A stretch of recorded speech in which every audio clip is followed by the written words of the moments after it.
and welcome to a discussion of the heat exchangers today. It should be a very interesting one. We're going to be starting out with John Guffre, and John is going to discuss the SO3 implications here, as you can see, and how you deal with it in the air heaters, and that's going to be a very interesting presentation. And let's see, we'll bring this up fully for you here, John, and then let you start. So we're ready to go. Okay, thanks, Bob. I'm John Guffre with Paragon Air Heater Technologies, and one of the subjects that's been coming up of late is the use of the air heater for SO3 removal as part of the upcoming MAC regulations, specifically with regard to the blue plume.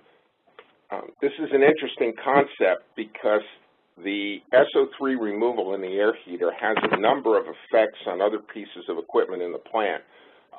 It affects the amount of ABS that can be built up in the air heater as a result of ammonia slip from SCRs. It affects the performance of the electrostatic precipitator, the corrosion rate in the air heater, and ultimately the optimal temperature at which you can operate the air heater. And if you go to the next slide, Bob, the gas outlet temperature, it's a pretty established standard, and if you go through the calculations by hand, you'll come up with the same numbers. But a 10-degree increase in gas outlet temperature coming out of the air heater decreases the overall unit efficiency, boiler and turbine, by about 0.25%. So that's an increase in heat rate of about 25 BTUs per kilowatt hour. So it's not a small number. 10-degree increase is typically at least $500,000 a year on a 500 megawatt unit, and it could push $1 million plus per year, depending on the fuel cost. So from the standpoint of looking at the air heater as an isolated piece of equipment, the ideal operating point would be to operate that air heater with the lowest possible gas outlet temperature. There are some obstacles to this, however. If we go to the next slide, we want to operate at the lowest practical gas outlet temperature, and there are some obstacles, and that is condensables and the effects of the gas temperature on other pieces of equipment. The condensables can be a detriment or they can be an asset. But if we go to the next slide, let's look at where this air heater sits in relation to the plant itself. Obviously, the function of the air heater is to capture as much waste heat as possible and reuse it. But we also use hot air from the air heater to dry coal. It's the primary airflow into the coal mills. It propels the coal particles to the burners, obviously secondary and tertiary air, to complete combustion and to reduce NOx formation. But that air heater sits right in the middle of all of our back-end air pollution control equipment, something that we have to pay a lot of attention to now with the new MAC regulations, and it may be sitting before or after dry sorbent injection. It may come in the middle of some processes to reduce mercury, basically oxidize mercury so that it can be removed downstream. So anything that goes on in that air heater is going to have some effect downstream. A higher gas temperature, for example, will increase the volume of the gases that are going into the precipitator. A lower gas temperature, well, I should also add, it can affect the resistivity of the fly ash. A low gas temperature can aid the electrostatic precipitator, but if you get condensables in a baghouse, for example, it can be detrimental to the baghouse. So if we go to the next slide, one of the obstacles that we face in looking at ideal operating conditions, okay, you've got the other presentation there. There are interrelationships, as we mentioned, between all these pieces of equipment. And there used to be a saying when I lived in the South that if mama ain't happy, ain't nobody in the house going to be happy. And I've heard that a lot of times, and there's actually a lot of truth in it. But if you look at that air heater as that person, if that air heater is not operating properly, the rest of the plant can have problems. If you don't have proper air temperatures, you can have problems with the mills and the boilers, and that can cycle back into problems with pollution control equipment as well. Okay, Bob, to the next slide.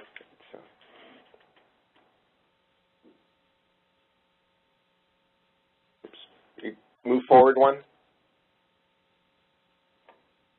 There we go. Yeah, we should be electrostatic theory. Yeah, there we are.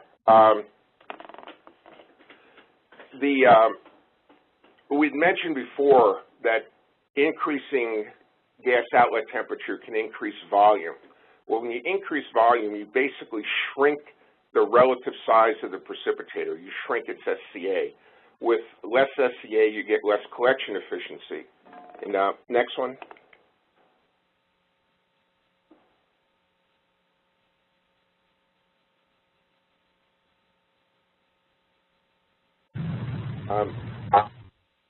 Yeah, this is an example. This one says leakage reduction. It's actually a 10% change in flow volume. It would take about 100-degree Fahrenheit gas outlet temperature change to get a 10% increase in volume, but a 50-degree change is not unreasonable in today's environment. But in this particular case, showing a 10% increase in volume would increase emissions, and this is in milligrams per normal cubic meter, from about 18 to about 35. So an increase in volume can be very significant with regard to the ability of the electrostatic precipitator to collect particles. To the next one. One of the challenges that we face is that as this air heater rotates from the hot side to the cold air side, the metal temperature cools off. It gives up heat. And as a result, we get a temperature gradient from one side of the duct to the other. This can represent itself in various ways, but in this example, we're showing about a 60-degree temperature change from one side to the other. This comes into play when it comes down to the effectiveness of dry sorbent injection and also the effect on condensables in the air heater itself. So if we go to the next slide.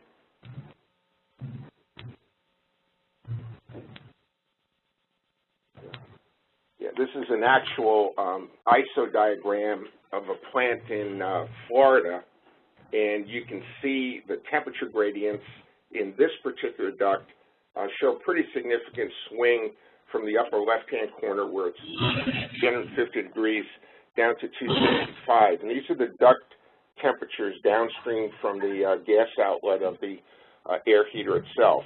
Now imagine, if you will, that these temperature gradients exist not only in the gas but also in the metal temperature of the air heater as it rotates around. So when we have differences in metal temperature, we have differences in condensation points as well. So you go to the next one.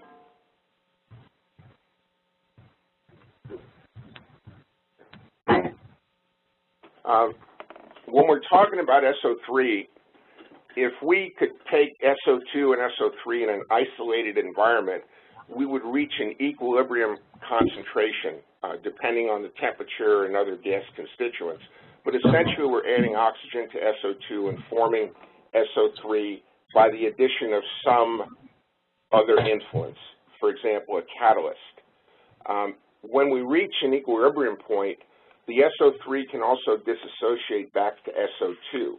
So I'll show a slide a little bit later on that shows the equilibrium point of SO2 and SO3, just keeping in mind that that number can vary depending on the conditions. It doesn't mean that that's the maximum amount of SO3 that you can have in the ductwork. It just simply means that's the point at which you start to get a reversal of the process at some particular rate. If we go to the next one. Okay.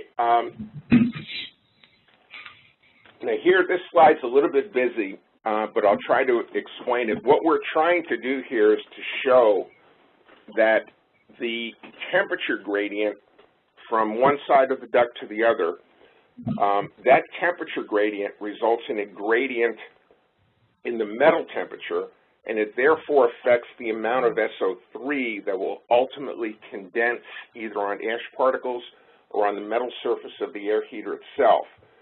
And just to try to simplify things, it might be easier to look at the blue line, which is at the very bottom of that diagram. The solid blue line represents an inlet SO3 concentration of 10 parts per million and a 50-degree gradient from one side of the duct to the other. The dotted blue line represents the same 10 parts per million, but a 100-degree swing from one side of the air heater to the other. And what this is showing for all of these other graphs, the different colors simply represent higher inlet SO3 concentrations, is that the temperature swing has an effect on how much SO3 is being captured in that air heater. When I say captured, I really mean condensed onto something. It gets rid of the free SO3. So that at very high temperatures, gas outlet temperatures, 330, 340 degrees, for example, when you're looking at removing SO3 alone, it can be beneficial to have a less of a temperature swing as the air heater rotates. When you get down to the lower gas operating temperatures, 290 to 280, for example, in this graph, having the larger temperature swing results in a greater amount of SO3 being condensed onto the metal surface itself. So basically what that's saying is you're going to condense more either on metal or on ash particles at these lower temperatures. Where this comes into play is that that temperature swing can be greatly affected by the speed of rotation of the air heater. So if you alter your speed of rotation, you can get different effects on the amount of SO3 that is captured within the air heater itself. And keeping in mind we're looking at a total process, in some cases you might want more SO3 leaving the air heater, and in other cases you might want less. But there is an influence of the speed of rotation on that amount of SO3 that is actually captured, removed, condensed in the air heater itself. So we go to the next one, Bob. This is the same graph, it just shows it a little bit differently. This one shows the average exit SO3 concentration. And again, 2 lines for each color, depending on the temperature swing of each one. And in each of these, you can see that the temperature swing, in this case, we'll call it speed of rotation, does have an effect on the amount of SO3 that's actually captured. So if you go to the next slide,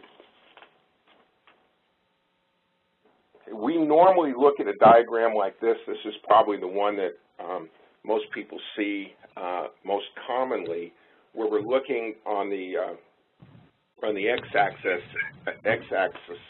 as the amount of sulfuric acid concentration or SO3 concentration in parts per million, and how that concentration is affects the dew point. Well, you have to remember that in an air heater, we are looking at a dynamic metal temperature as the air heater rotates. So the dew point may come into effect in one part of the rotation, but not in the other. And we also have some other influences on dew point, such as humidity. This is a more simplified diagram, but actually the previous ones are more accurate.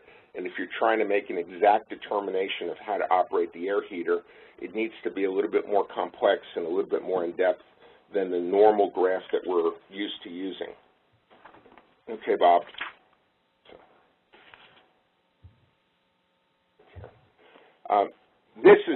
This is a outlet, cold end of an air heater, and you can see there's a lot of ash from condensables on this picture. In my personal point of view, in most cases, I like to see an air heater operating at about this temperature where you get some condensation on the cold end. And that pretty much means, it pretty much tells me that you're operating at about as low a temperature as possible, which means you're getting the maximum amount of efficiency out of the air heater. Now, these deposits may look problematic, but actually there are newer ways to clean deposits like this that make it not of a concern. However, as we mentioned before, operating at the lowest possible temperature may not be the optimal operating point. We go to the next one, Bob. And again, condensation can lead to cold end corrosion. Here's a pretty good example of it on the cold end of an air heater. So let's go to the next slide. Now, in the past, or conventional way of addressing corrosion problems on the cold end of an air heater might be to use enameled or coated elements on the cold end. That's a glass-like surface. It's corrosion resistant, very effective in reducing the rate of corrosion on the cold end of the air heater. But we have to be careful, especially in the environment we have now where we might be putting in other chemicals that may also have corrosive effects. And I'm going to show you now as a picture of actual picture, this is within the last 12 months, of a utility that put in enameled baskets to reduce corrosion in the air heater. Well, they reduced the corrosion in the air heater, but now the SO3 is being carried down, and the corrosion was carried down to further points in the ductwork, and these are actual pictures from inside the ductwork. So basically, by strengthening one part of the process, the problem was simply moved downstream to another part of the process. There are a number of reasons why this happened, and one is when you start to corrode away element in the air heater, you lose some of the metal surface, and therefore it loses efficiency, and the temperature, gas outlet temperature, increases. And that's why they didn't previously see corrosion downstream in the ductwork. When they enameled the cold end elements, the air heater maintained its lower gas outlet temperature, and then the SO3 removal and condensation took place in the ductwork. So this is something that we need to be very aware of as we make changes in the air heater for some of these processes. By making a change in the air heater, is it going to push a problem further downstream? This corrosion could very well have occurred inside the electrostatic precipitator, for example, in addition to the ductwork. So let's go to the next one.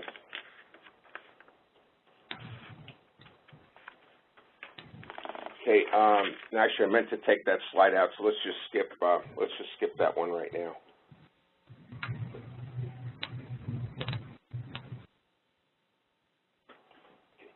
What we're doing now, there was a air heater metal temperature model that was developed by Lehigh University, I believe in conjunction with EPRI. This is work done by Breen, who have licensed the EPRI model. And basically, by calculating the metal temperatures as the air heater rotates, we can calculate the amount of SO3 removal that's going to occur. And this graph shows the correlation between the model and the actual test results. So there's a pretty good correlation between the two. The reason this is important is we can now use that model to optimize the air heater for SO3 removal based on the inputs that we get from the model and also from some inline monitoring I'll talk about in a little bit. So it is possible to control your SO3 removal rate and your condensation rate in the air heater if you have enough information to do it. Let's go to the next one. Okay, so one of the reasons this is important, this graph shows the actual amount of SO3 that is in the flue gas based on the amount of SO2 and the time of day that this particular plant is operating. And as you can see, we don't have the load on this particular diagram, but the amount of SO3 that is being produced can vary based on cold conditions, operating conditions, and SO2 content. So the amount of SO3 that's actually entering the air heater cannot be assumed to be constant. So there is actually a need to somehow measure that number if we're going to try to control it and optimize the system. Okay, next slide.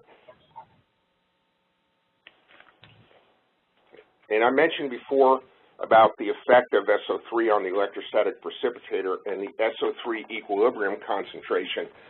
If we assume, for example, just to simplify this diagram, if the SO3 equilibrium point in this example was 10 parts per million, that line number 1, above number 1, would be a 10 part per million SO3 concentration, and you could see that precipitator would operate based on fly ash resistivity around somewhere over 99%.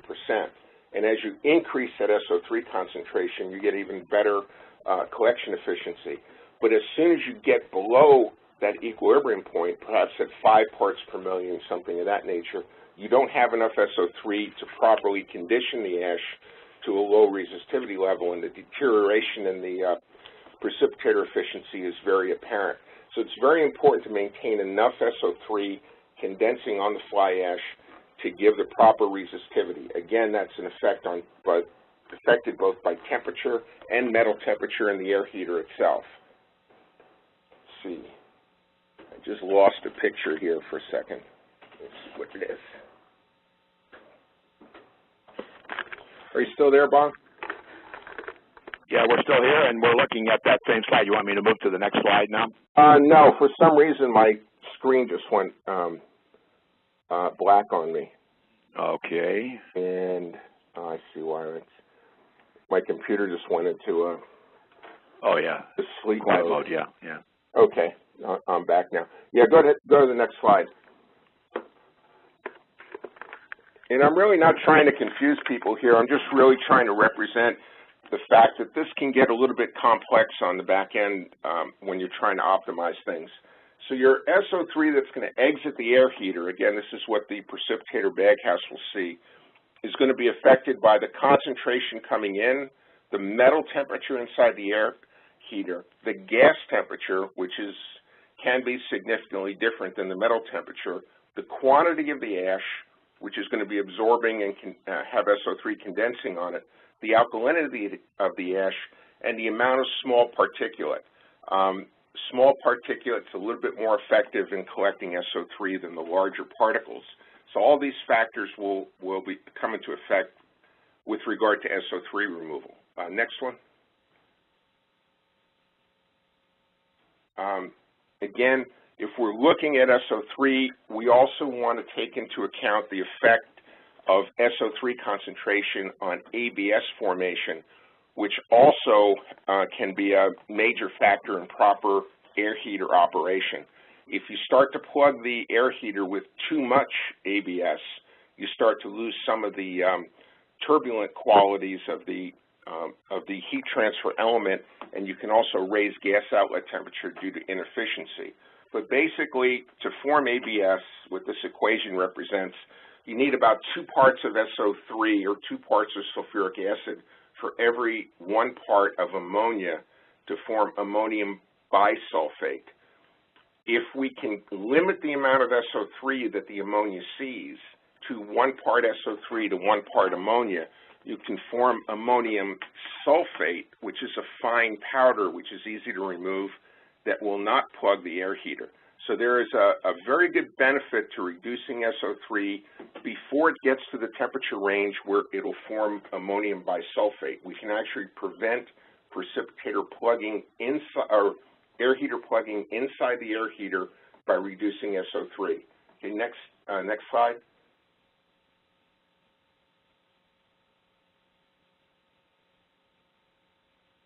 And this just represents the formation of ammonium bisulfate downstream from the SCR catalyst. Typically, it's going to start forming in gaseous form somewhere around the 500-degree range. And in that small picture in the bottom right, you can see that's actually building up on the perforated plate going into a precipitator. So the actual temperature range where it condenses can vary greatly. So next slide.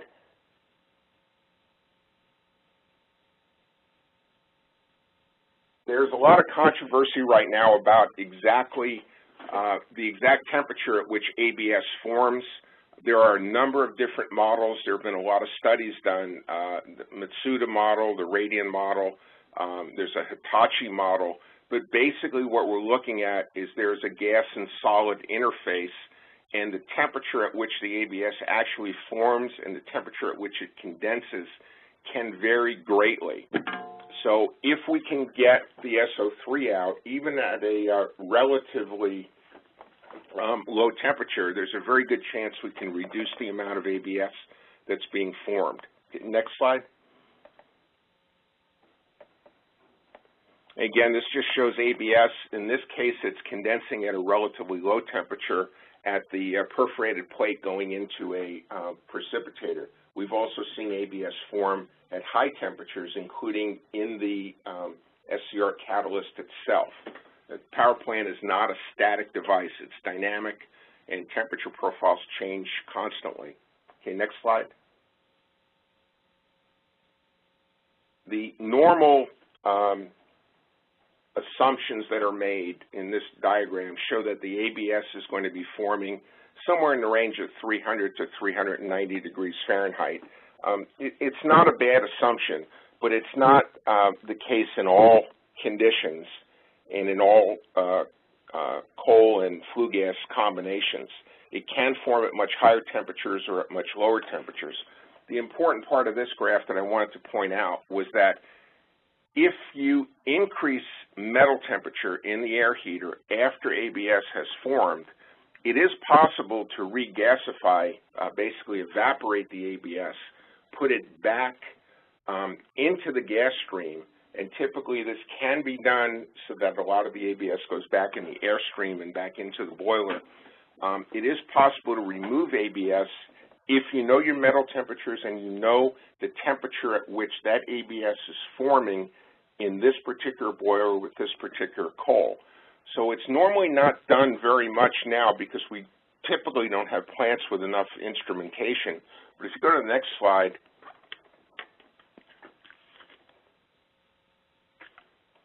I just wanted to point out here that ABS is not always evident. This is a picture of some air heater element on the cold end. This air heater is actually plugged pretty solidly with ABS. The ABS is building up about 12 inches into the air heater, up to about 18 inches. Okay, next slide. And next one. And there are ways to measure ABS formation. There is a probe. A number of people supply it. I think Lehigh was instrumental in developing it. We can actually measure the point where ABS forms and condenses. A probe like this allows you to operate the air heater in such a way to minimize ABS and also to possibly re-evaporate it. And this just shows the correlation of the probe with the calculated results. Next.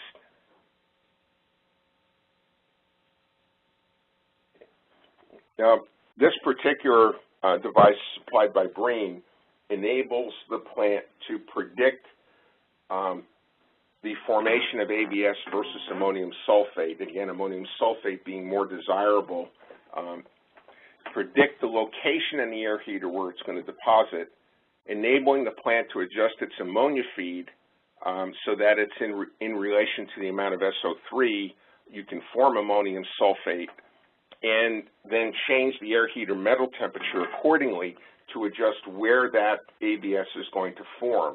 The idea being to make it easier to re-evaporate by changing the metal temperature in the air heater by various means. Okay, next slide. Okay, the objective, we want to bring that ABS deposit closer to the cold end, being mindful of the downstream limitations. And there are various ways to adjust the metal temperature in the air heater. You can use an air heater bypass duct on the air side, change the air heater rotational speed, which, depending on how it's done, is definitely going to affect the temperature swing, but also can have an effect on the efficiency and metal temperature. And we can also selectively utilize steam coils in certain portions of the duct to maintain metal temperature in those areas that would normally be cold. Okay, next slide.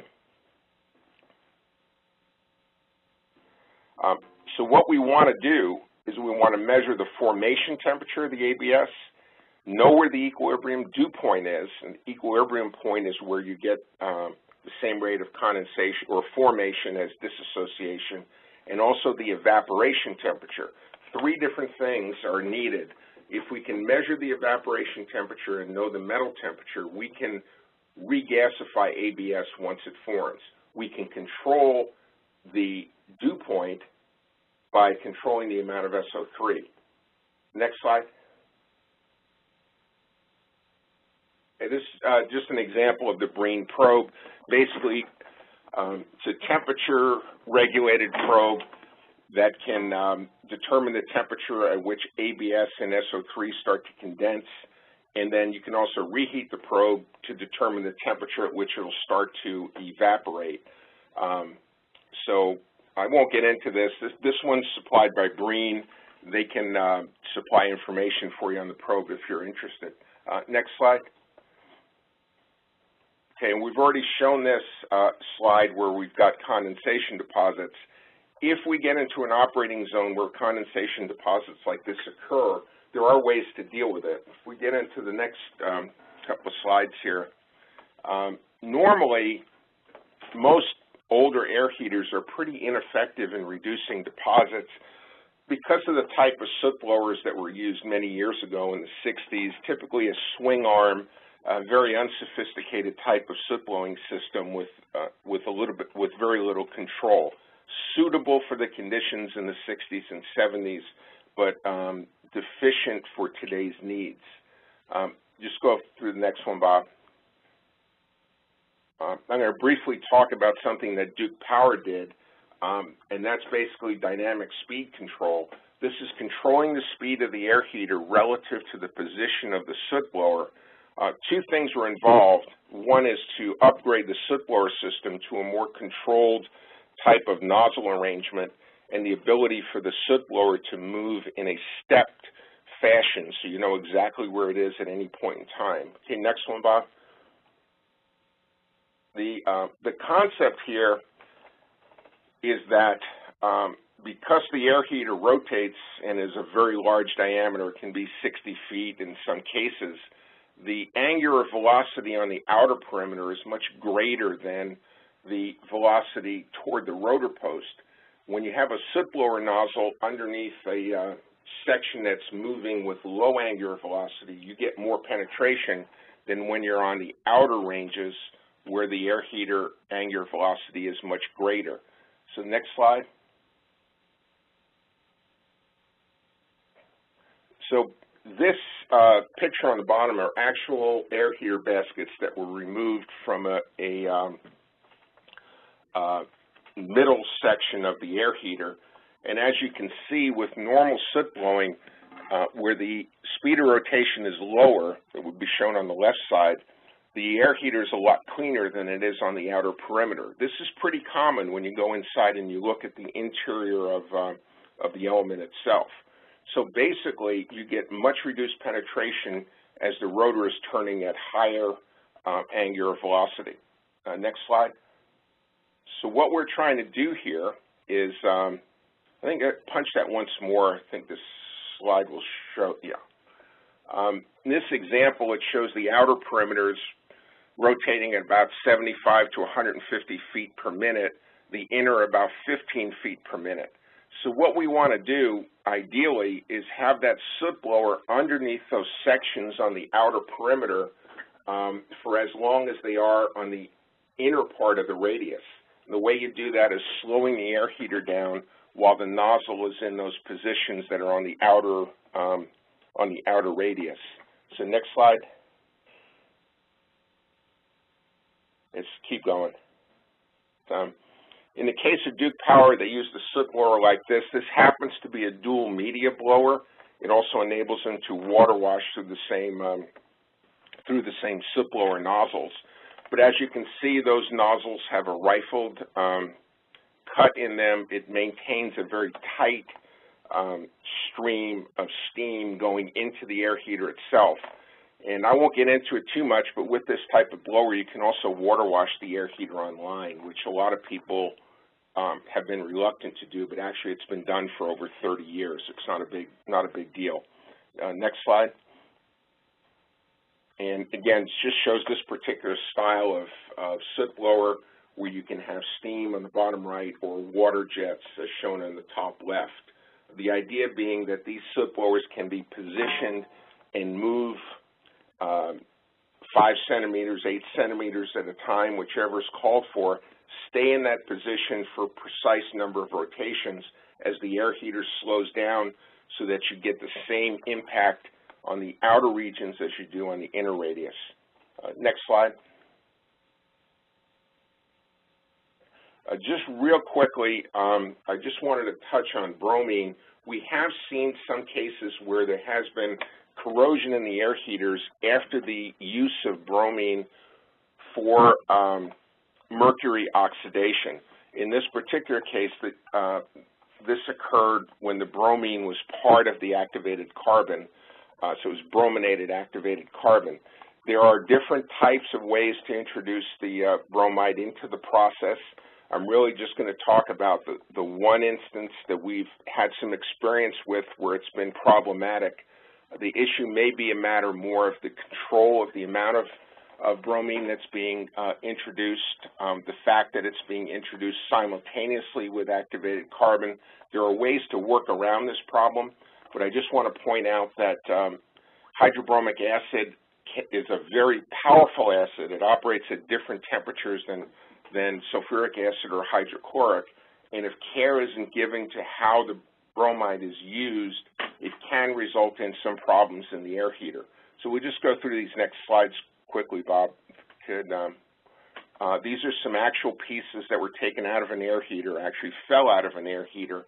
These pieces were new 6 months before these pictures were taken.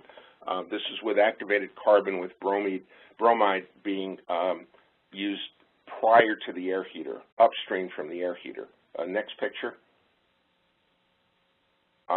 Just showing the dew point of hydrobromic acid.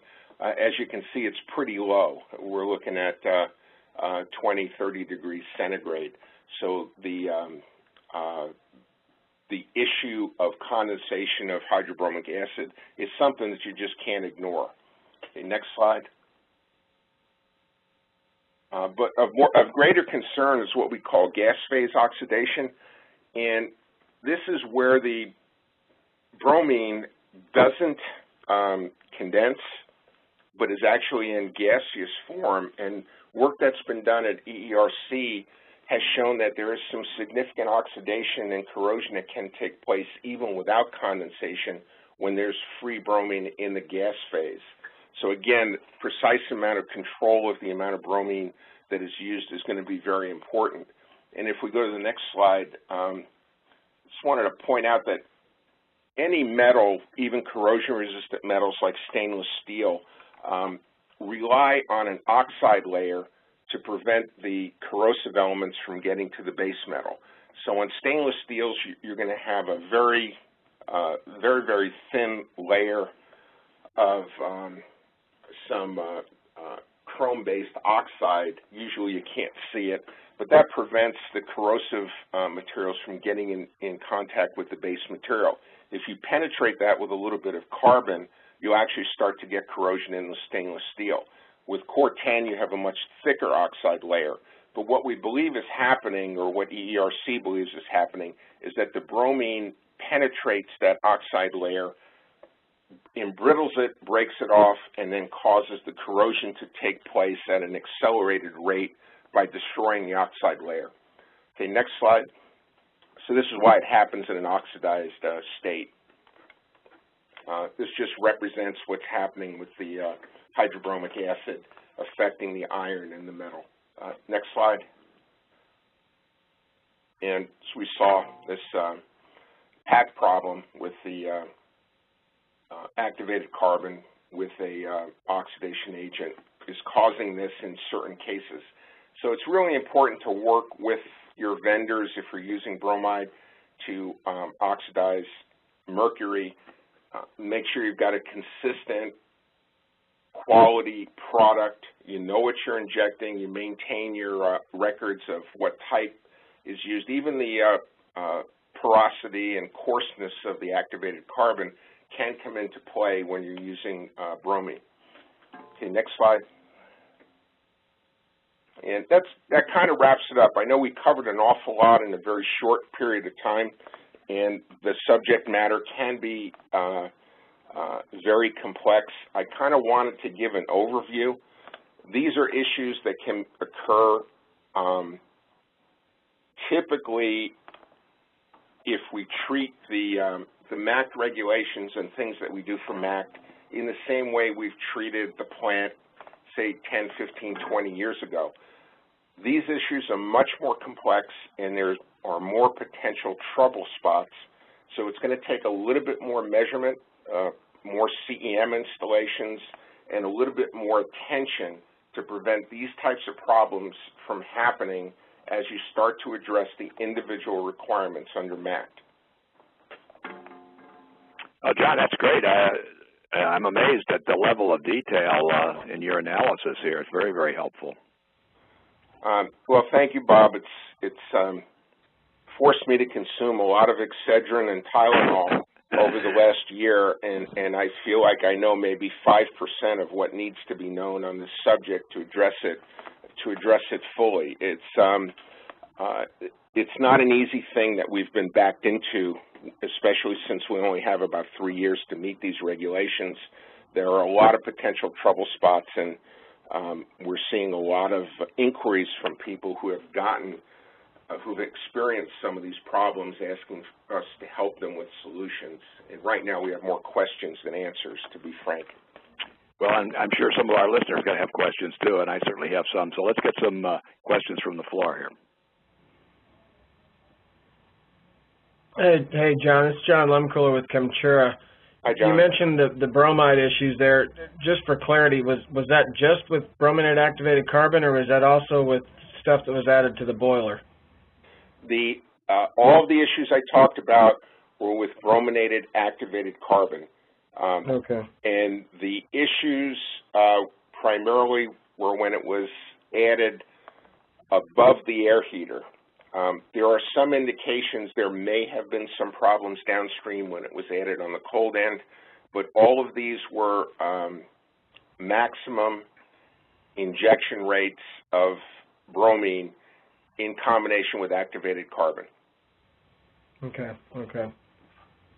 John, you're adding either sodium or calcium bromide, right? In with the coal, those are the two forms that you have. You have that as a liquid with the coal. Is that correct? Yeah. Typically, they're using calcium bromide in those technologies. With the activated carbons, I think more people are using sodium bromide or else elemental bromine to make the activated carbons. So I'm not sure if that has any impact. If I'm assuming you probably got a little bit of sodium coming with fly ash as well. I'm not real sure. I guess it depends on your situation, but I'm not sure if sodium is helping cause those problems with the carbons or what. Yeah, I was wondering what, and since it's going into the boiler, is it disassociating, and what form is the bromine in when it goes through the air heater? If you're adding it, you know, initially is the sodium or calcium compound. I mean, you're putting it in the boiler as calcium bromide, but you're probably going back and forth between. There's a lot of things going on chemically to go to bromine and HBr and all the other entities you have in the matrix. It sounds like, from what John said, it's primarily the brominated carbons injected upstream of the air heater. I don't know if it just doesn't have as much time as when you put it in the boiler to do different things and to react and oxidize the mercury and then be tied up in other forms. I think it would be a reasonable assumption that you would have to put more bromine in if you were adding it just above the air heater than you would if you added the bromine on the coal prior to the combustion. We don't have all of the answers. It's possible that some of that bromine that is in the activated carbon that is added, some of that activated carbon may be attaching itself inside the air heater and giving that bromine a better opportunity to attack the metal underneath. These are problems that weren't anticipated. I personally like the idea of adding bromine separately and not as part of the activated carbon, but that's pretty much a preliminary, opinion based on just what I've seen so far. Mm-hmm. It could be the same thing as this crevice corrosion problem with the 2205, where it's the buildup, on the surfaces that allows the highly concentrated acid to form underneath, and I would assume maybe activated carbon with the bromine, and if it's depositing on the air heater, you could have some pretty concentrated, high parts per million in a underneath that buildup there. Yeah, and then you also may have, to John's point, you got lots of things going on. It could be concentration dependent on how the bromide's tied up, and then for instance, if you're coating a surface and now you're trapping more bromide there. He mentioned in his presentation the impact of the oxide layers on some of those materials.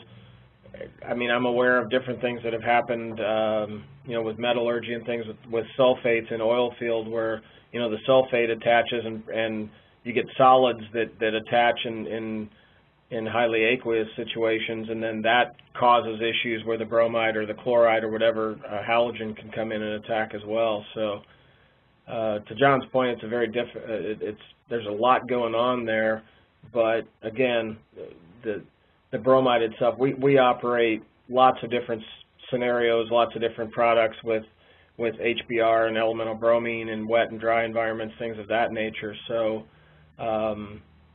it's the material and really the matrix, and you have to look at each one of those things to see what's what. It would, like I said, it would make sense that if you're adding it at the boiler, that you have better opportunity to oxidize the mercury and tie it up and do something else with it, so when it gets to the preheater, it's not in a form that's going to be as corrosive or aggressive. Well, it certainly is a very interesting area, and obviously the total amount of bromine being added is relatively small, but the fact if somehow you're concentrating it, such as underneath a buildup or in some other localized manner, then obviously it's going to, I would think, be a lot more corrosive. Exactly. Yeah, I did want to point out, too, I touched on it just briefly, but not all activated carbon is created equal. There are some is being imported from China, for example. Some activated carbon is recycled. It's been used for other purposes, and the contaminants taken out of it. The porosity and particle size of activated carbon can vary. If you put all this together and you try to combine two processes into one injection point or sorbent, the amount of bromide that you need may vary depending on the quality and type of activated carbon that you're using. So you throw another variable into the process. It's part of the reason I said I kind of lean toward the idea of putting in the bromide separately, such as on the coal prior to the burners. If you have to use activated carbon further downstream, basically you can monitor the amount of mercury that's captured, for example, and depending on the variations in the activated carbon, you could vary your activated carbon addition as needed without automatically changing the bromide level at the same time. So I kind of lean toward separate control of the two items that are needed for this process. I like controlling the bromide separately, but that's just my opinion. Not everybody's going to agree with me, but that's how I feel. Interesting point. Other questions there?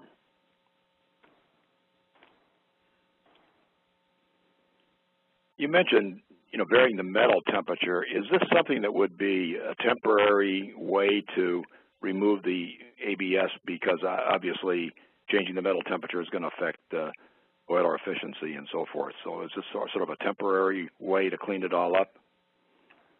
Yes, for ABS removal, there are a couple of simple ways to do it, but if we start increasing metal temperature, we're also going to increase gas outlet temperature, and so there are limits on what you can do. The general concept is, if you do this at low load at night, a simple way to do it is to dramatically slow down the air heater so that on the gas side, that metal temperature increases significantly, and then you can re-evaporate some ABS. But you need to be careful. It will change the efficiency of the air heater, it'll change the temperature profiles of the air coming out. So it's something that needs to be monitored and controlled and done carefully. But at low load, you can get significant changes in metal temperature just by changing speed of rotation. An alternate method would be to use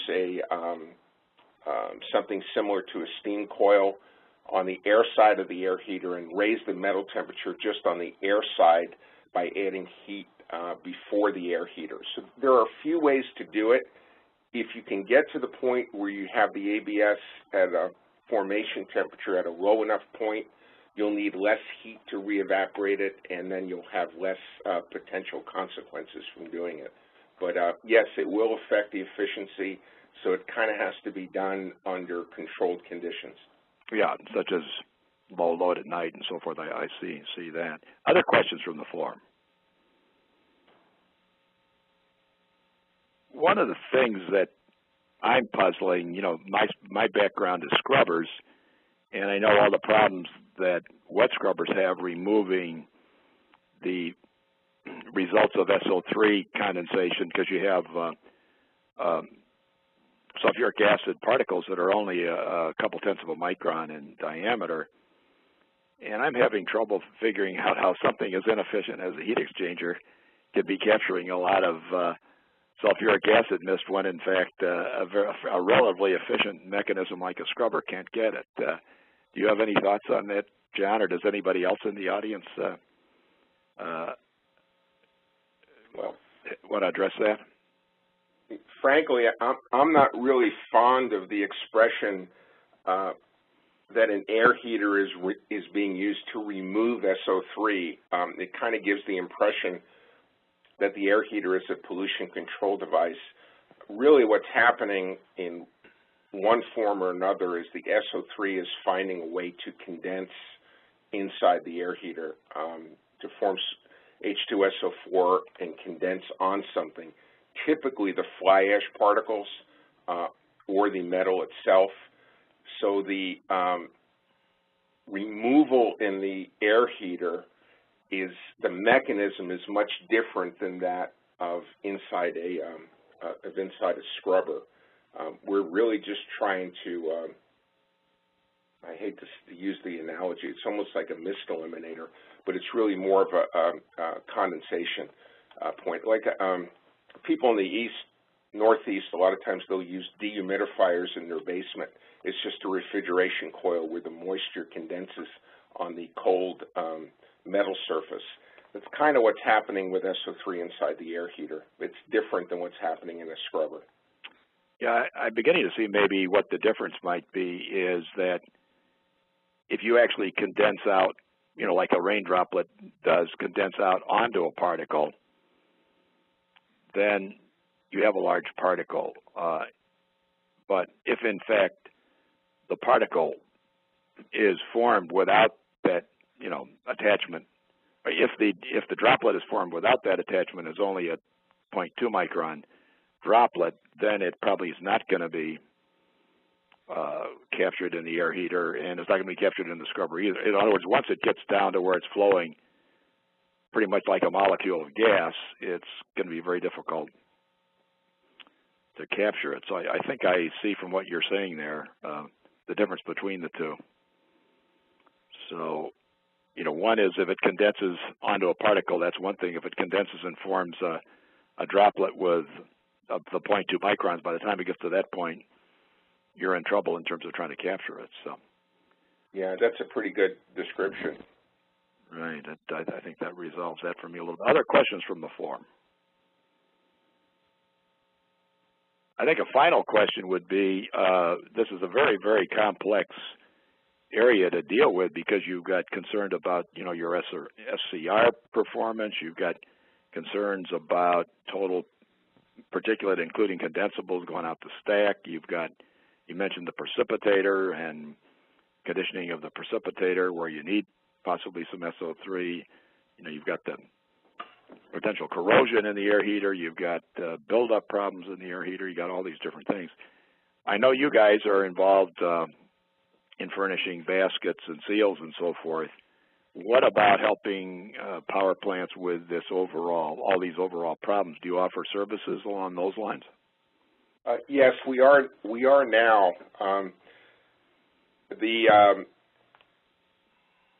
The overall viewpoint, if you look at the entire back end, including the air heater, traditionally we looked at each of those devices, the SCR, the air heater, the precipitator, as an individual component, and typically you might have a person at a power plant or at a power company that was an SCR expert or a precipitator expert, maybe an air heater expert.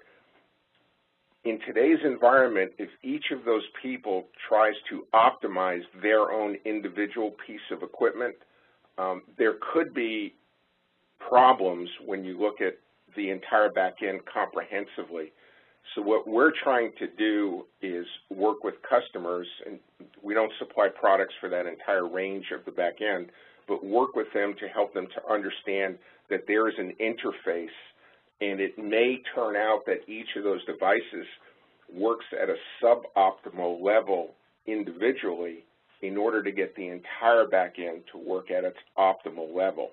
So a lot of what we're doing now is education, and then also supply of things like baskets, and the dynamic speed control, the DISC system that I had showed, is something that we offer also, and then we also try to help people optimize their air heater performance, often by referring them to other vendors that have equipment that we feel would be helpful as well.